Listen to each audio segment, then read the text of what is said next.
Hello marketing students! I hope you're having a wonderful day. It's Dr. Grayson.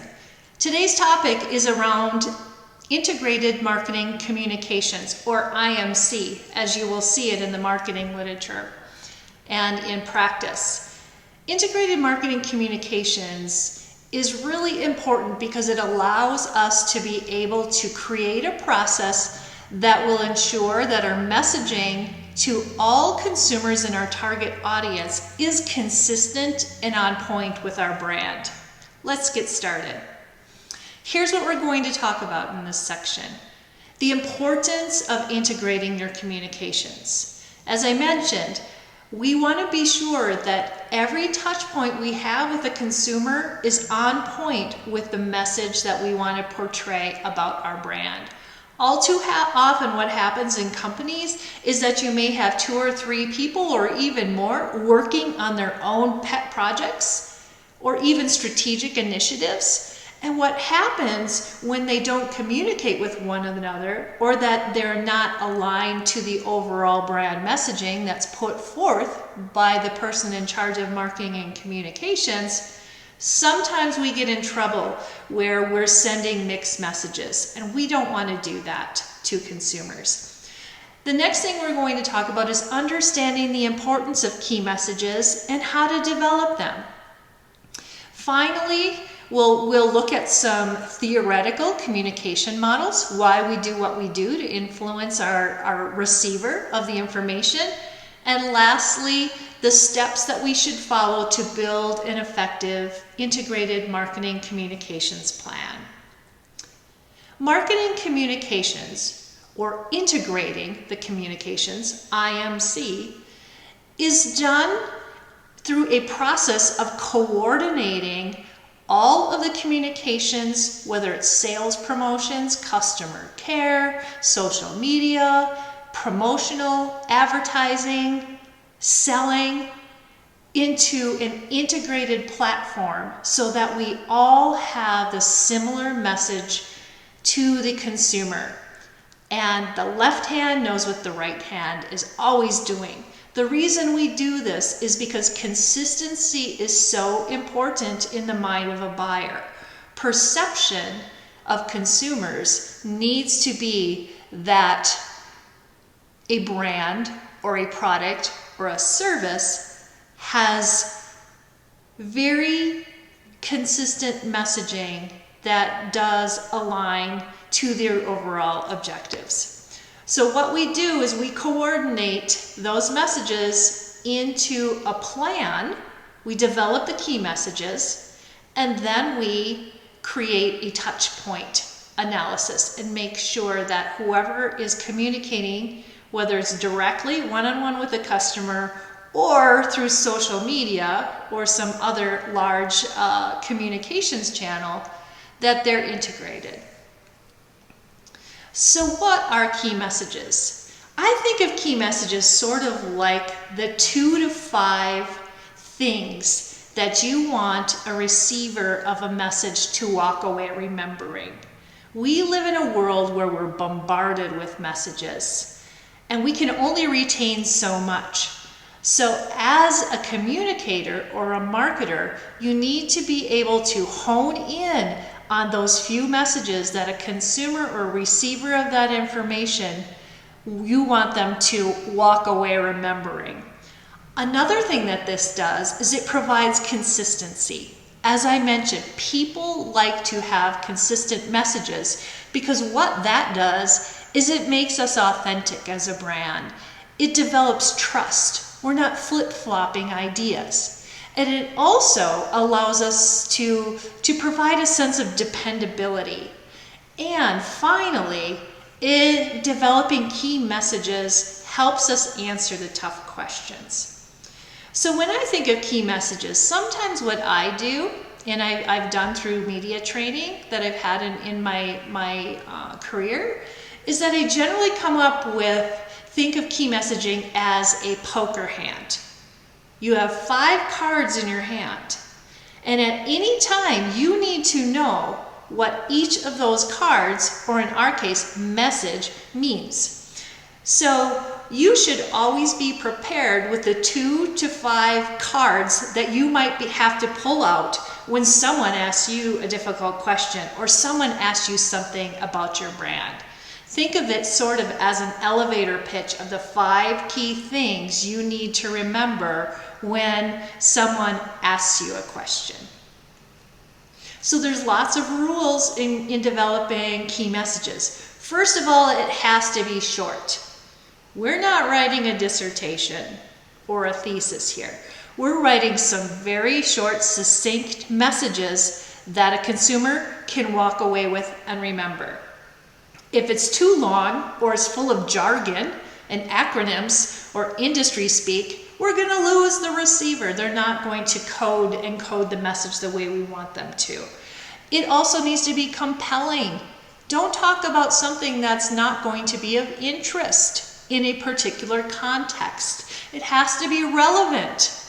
And then memorable, reliable, consistent, and most importantly, tailored to your target audience.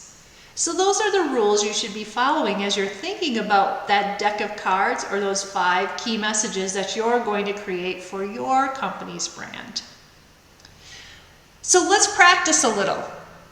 I told you that it's really important to have a set of key messages that are understandable, relevant, and consistent. So let's look at an example from today's world. We're all cooped up in our houses. We're social distancing. The media around us bombards us with messages of fear, uncertainty, and doubt.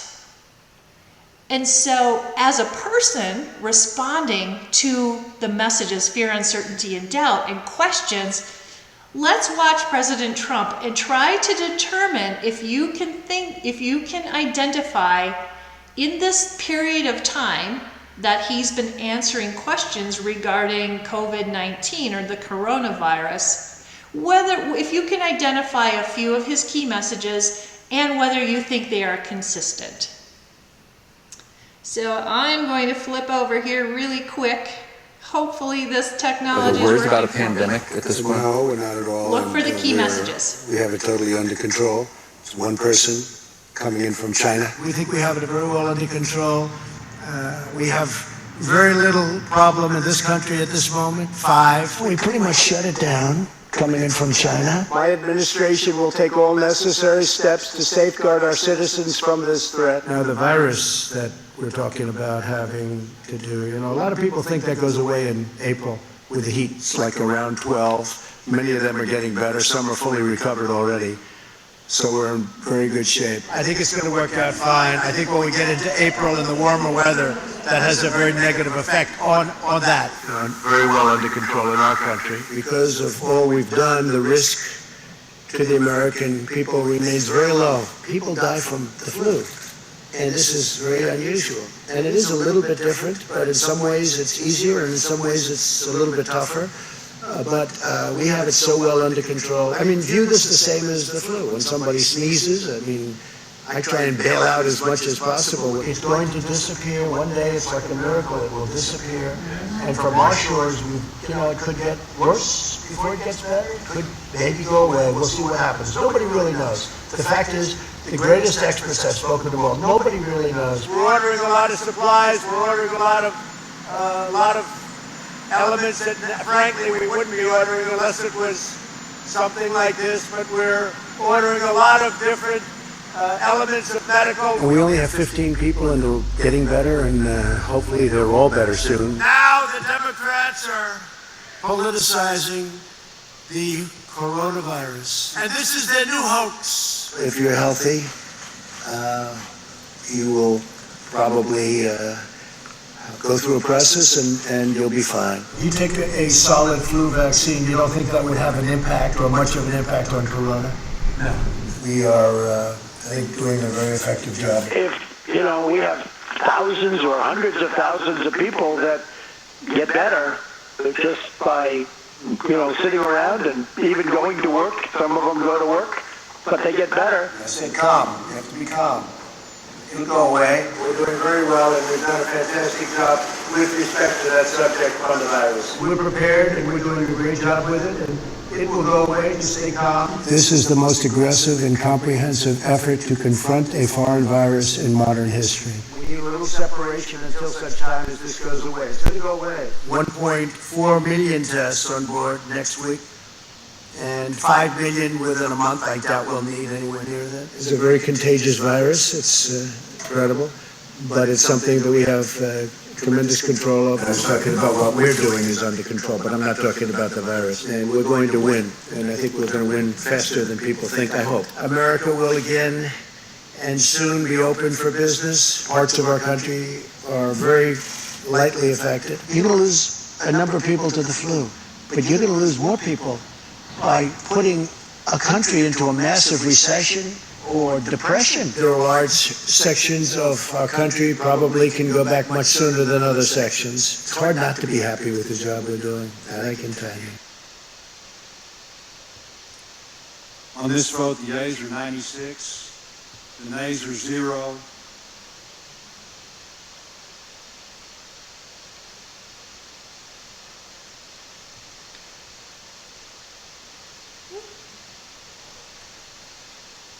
All right, so I asked you to think about some of the key messages that you heard from the timeline from February 28th through March, towards the end of March where we are now, and how those key messages have been consistent or have changed.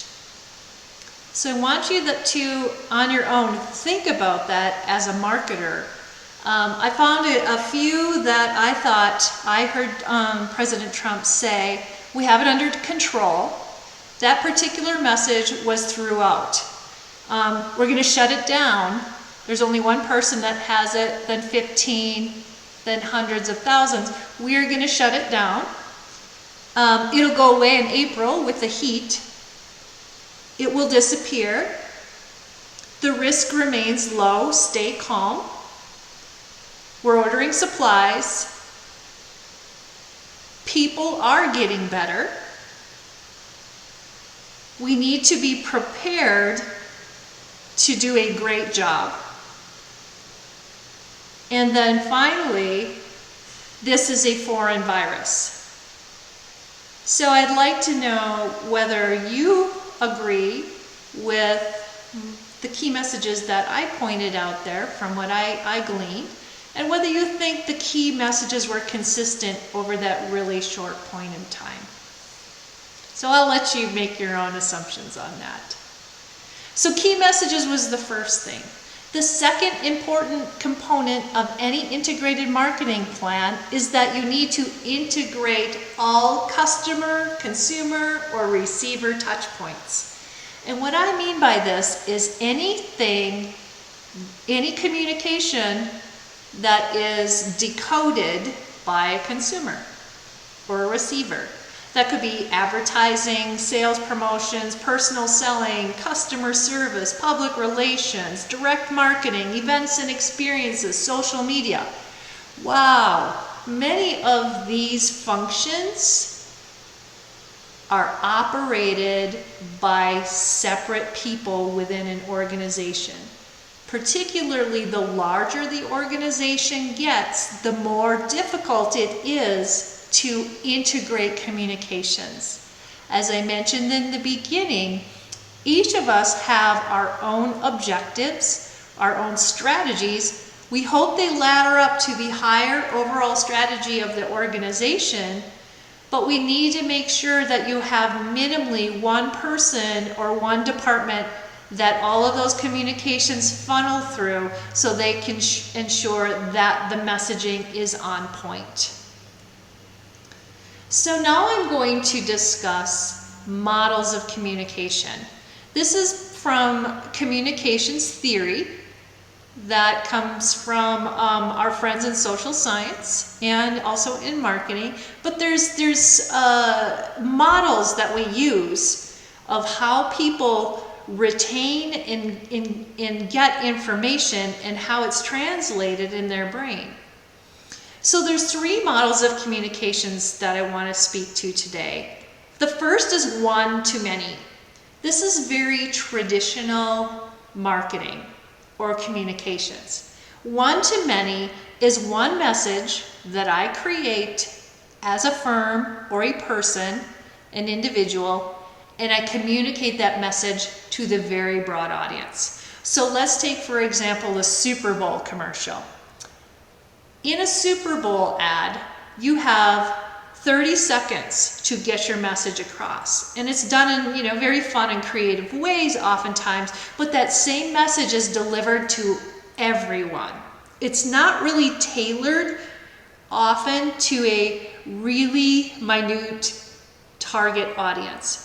Sales promotions are as well. So if you think of if you're driving by a store and you see 50% off or store closing, those types of communications are sales promotions, and you're sending the same message to everyone.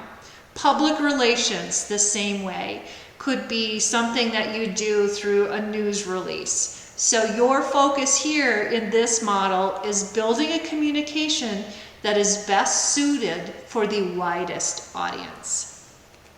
Next is one-to-one communication. So this is me as a firm or an individual speaking directly to you personally as a consumer. In order for us to use one-to-one marketing, we can speak to each other in sort of a word-of-mouth fashion, but often that's an interpersonal communication. When we're talking about a one-to-one marketing or communication, it's generally done through database marketing. So a warehouse of information that we have about you so that we can track your individual behavior or the way you receive that information and provide feedback, and how we can then use that information to better communicate to you in the next go-round. Direct marketing, so things like letters you get in the mail or email, those are all one-to-one communications. Banner ads that are cookied, so you've been to a website and all of a sudden you get a message, hey, you left something in your cart. That is a one-to-one communication. Personal selling as well. So perhaps you're going to an auto dealer and somebody comes up and asks you, can I help you today? And you say, yeah, I'm looking for a new car. That conversation, the one-on-one conversation, is one-to-one marketing. The final is many-to-many. And think of this as we as marketers, not necessarily speaking to you as a consumer, but the way a consumer decodes that message, interprets it, and spreads it to others. So think of social media communities, ratings and reviews, buzz building. All of those things are people talking to one another about your brand or yourself as an individual or a firm. So the three types of models are really important because this is going to help you understand how you then can craft your message appropriately, whether it's a broad message like President Trump had to the entire nation, or somebody speaking directly to you as an individual. So the next thing that I want to talk about is the marketing communication model. This starts out with two things. You have a source. The source is the person who communicates the message, and generally the 5 key messages, 3 to 5 key messages that we talked about, and the receiver, your target audience that you want to collect that message and interpret it. So you've got, I create the message, and then you have somebody who receives the message. When you as a communications person are creating a message, whether it's one of your 5 key messages, you are going to code the message. And by coding is some sort of tactic that you use to be able to better communicate that message so that the receiver gets it in the way it was determined. So we code messages, our key messages, through advertising or promotions, public relations, maybe a press release, maybe a social media post, sales promotions, word of mouth, many different ways to code a message. After the message is coded, then we decide which communication channel are we going to place this message or deliver this message through. So a communication channel is also called a medium. So think of social media as a communications channel. We are taking our key messages that we code, maybe it's a story of some sort, maybe it's an image, maybe it's a promotion, and we're going to place it through a social media channel, or a website, or radio, or a Super Bowl ad, or creating what comes out of the mouth of a salesperson. So the difference here is that it is the channel or medium that we're using. And finally, when you think about the receiver, so we've done a good job. We've created our key messages. We've coded it in a particular format using the tools we have to create a tactic. We've chosen the channel to communicate it through. Now as a receiver, you interpret that message. And that is what we call decoding. So once this happens, there's something out there that happens in our everyday life. You can make the best communication plan ever, but we live in a world of noise. And noise is everything around us that gets in the way of the receiver decoding the message in the way that you had coded the message, the key message. So it's their interpretation of the key message. And oftentimes the interpretation is lost because of noise. And noise is all of those things around us. The number of messages that we get in the day. Noise could be the time we have to listen, or the time of day, or whether we're working at night or at school and how busy our lives are. So noise is one of the things that we try to cut through as we create our messaging. And the final thing is that there's something called a feedback loop.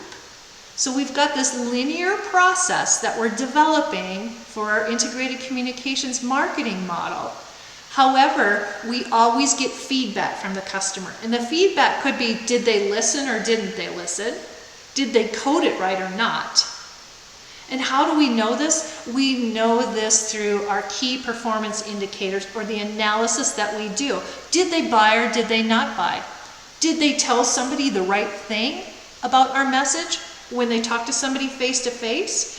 We can collect this information through a number of different means, generally through marketing research, going back, doing surveys, comments, ratings and reviews, doing some awareness studies of did somebody remember your commercial. So all in all, this is the communications model that we have to keep in mind, and the model that we use to create our communications plan.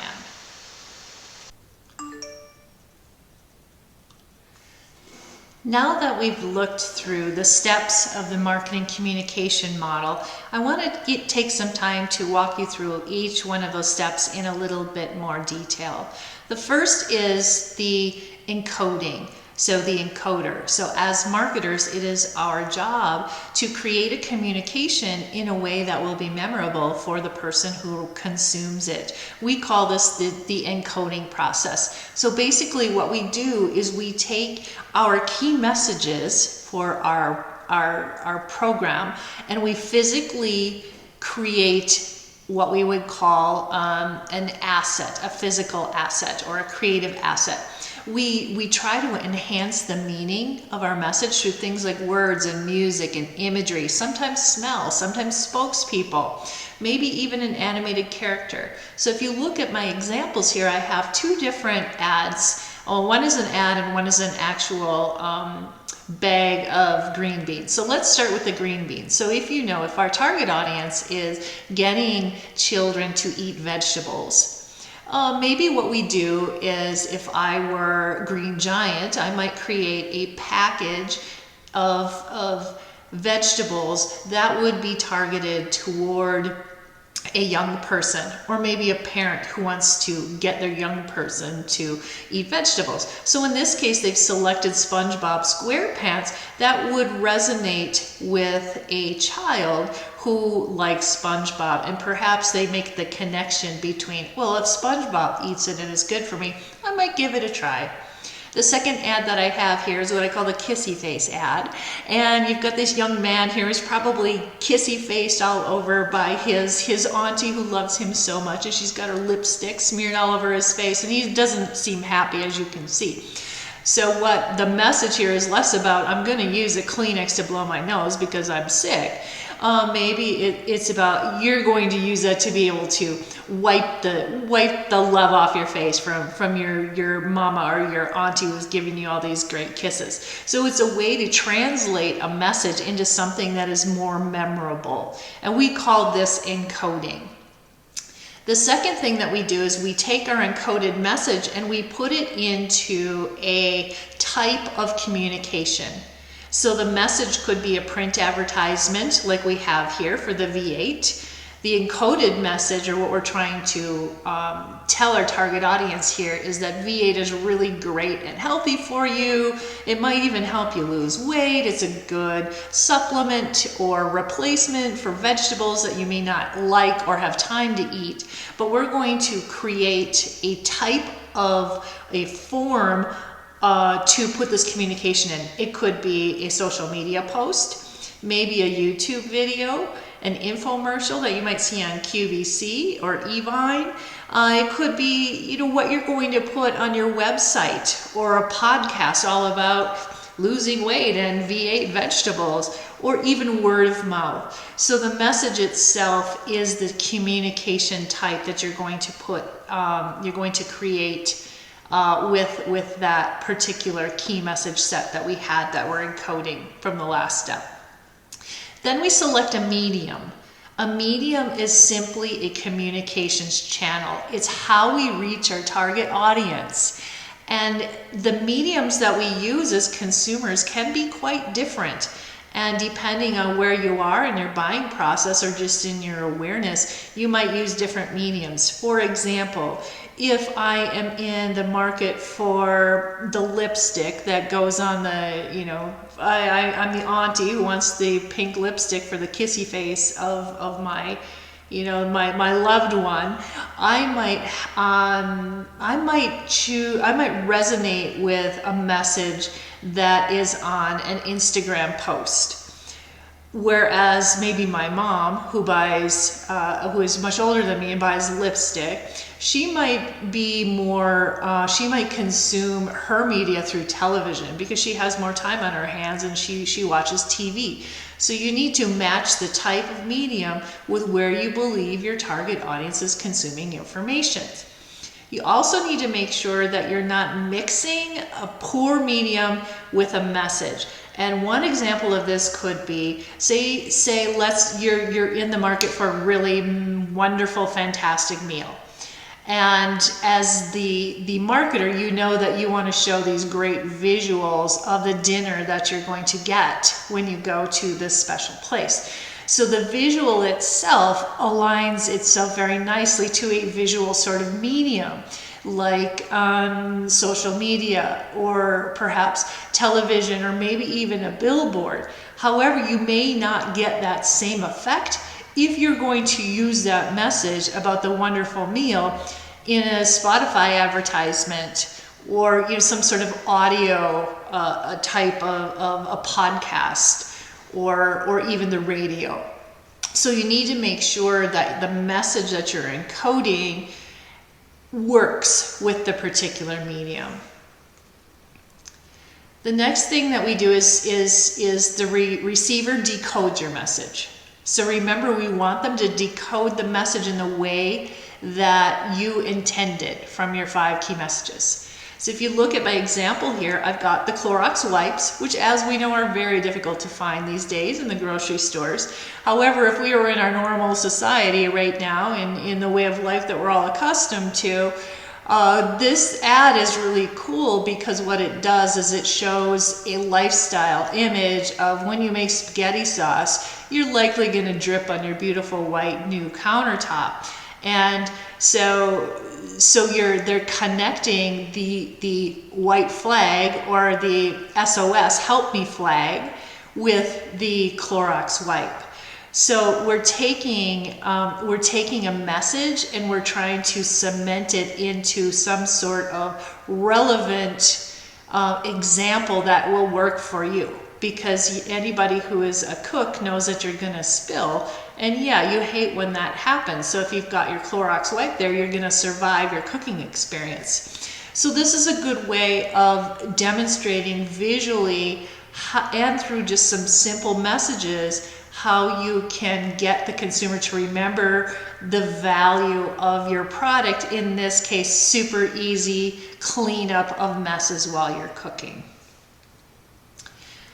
The next part of the model, again, was the noise. And remember, the noise is everything around us that gets in the way of us being able to properly decode a message as a consumer. And as marketers, we always have to be aware of the noise around us. And the way we know whether we've been successful or not is getting feedback from the consumer. So it's that loop that, yes, they do remember my particular ad, or I use some sort of research, maybe it's analytics, Google Analytics on our website, maybe we can see how many people converted, but overall we need to have that feedback loop so we know what we're doing is successful and that that particular person that the communication was intended for had consumed that,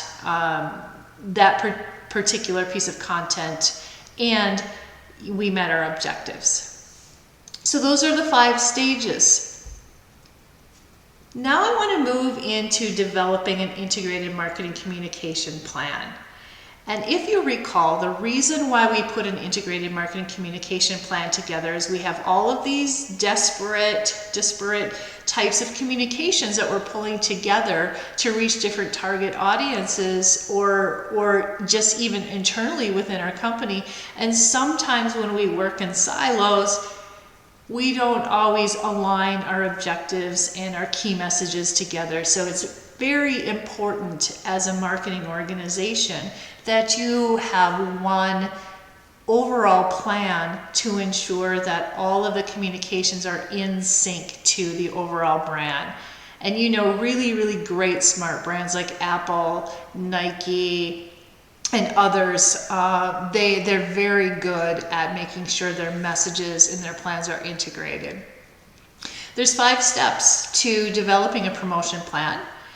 And what I have here next to you is what you will be doing for your assignment as part of developing your plan. You're going to do 2 things. One is to complete the consumer journey buyer's map that I have here.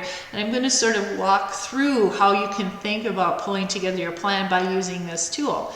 The first thing is to identify your target audience. So who is it that you're trying to reach? Are you trying to reach a college student? Are you trying to reach a family, maybe with children, or maybe someone in the mature market? So identify that target audience, because you're going to have a different buyer's journey for each target audience. Then you're going to establish communication objectives. Now your communication objectives, again, are those things that you want to measure to know at the end of the day whether or not you've been successful. So if it's pure awareness, you know, I want to have 50,000 eyeballs on my website, that's an objective. Maybe another objective is I want to convert 5% of that 50,000 into a sale. So that's a different objective. So the more concrete you can be with developing your objectives and aligning it to the stage of the buyer's journey is really going to help you in creating your communication plan or the promotion mix that you're going to pull together that I'll talk about in step 4. Now, step 3 is determining your budget. There's different ways of doing this, and I'm going to talk about this in the next couple of slides.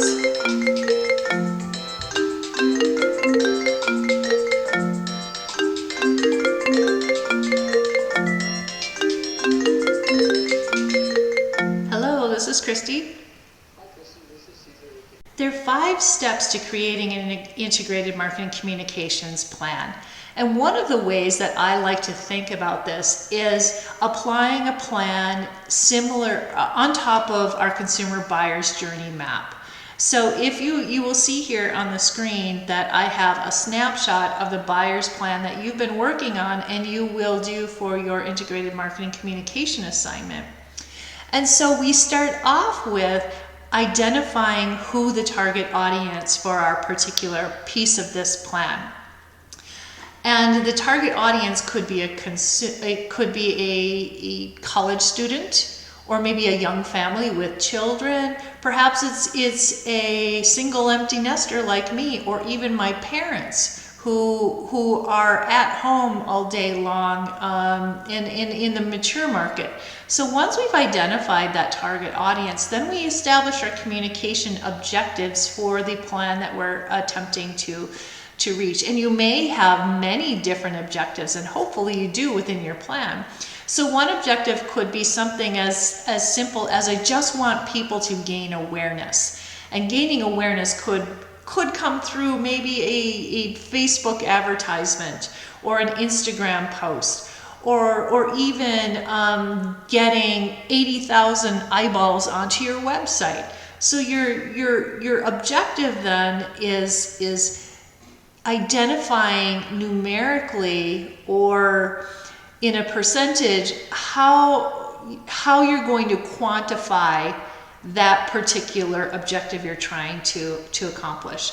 So for example, I could be selling a product like lipstick, and I want to have people aware of my product.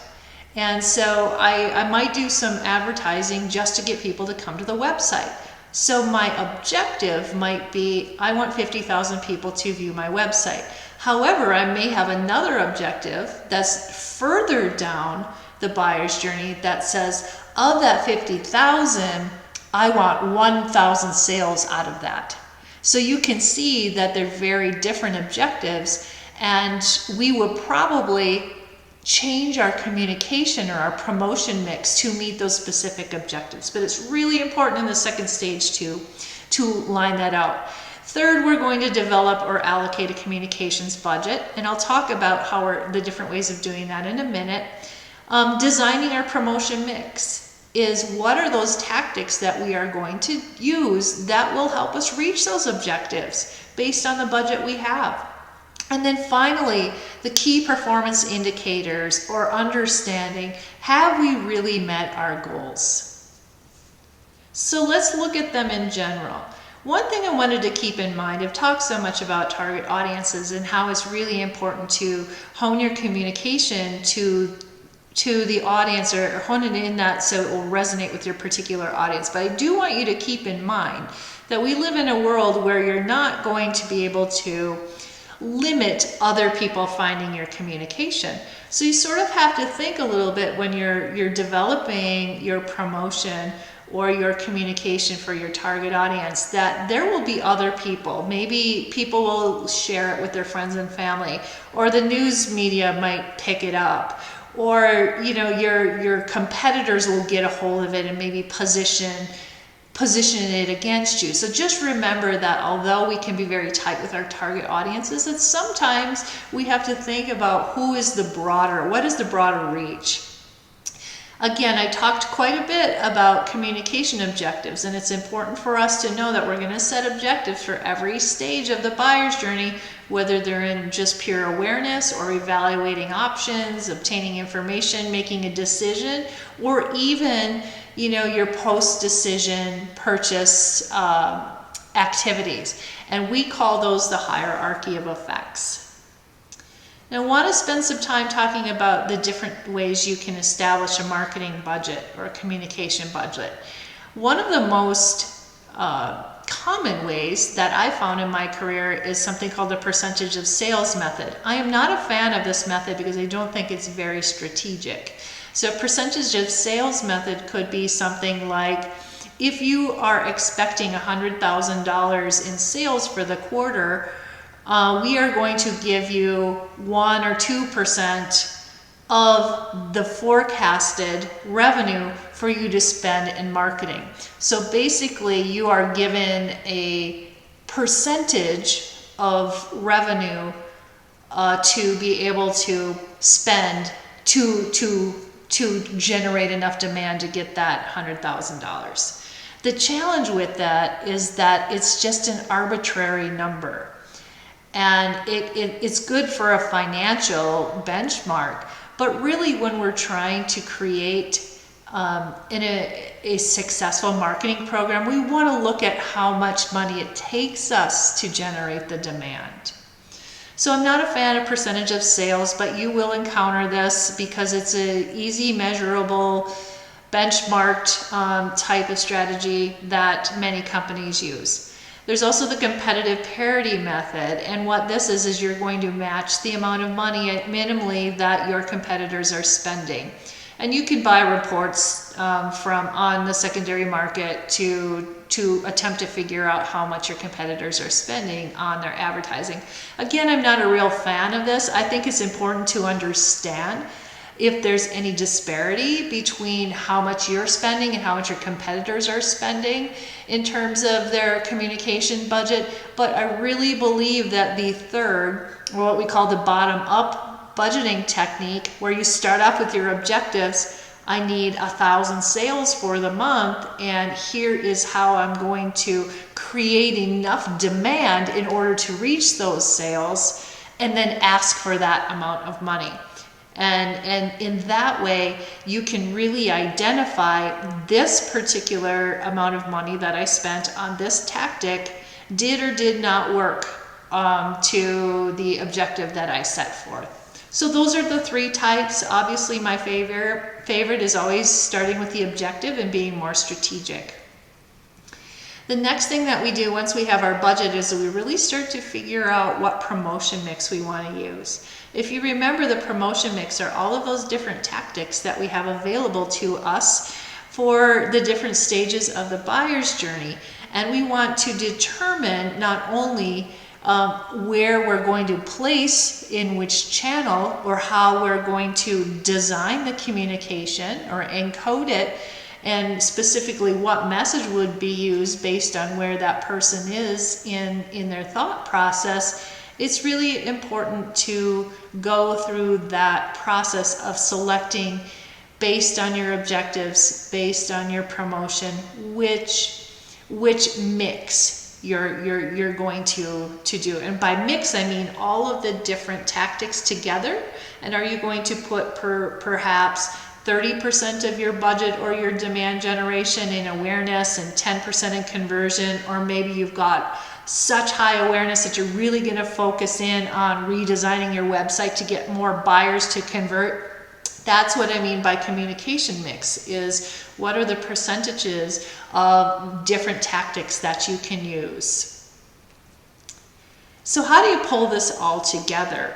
One of the ways that is very common in marketing is to pull together what we call a marketing calendar or a dashboard or some sort of marketing plan.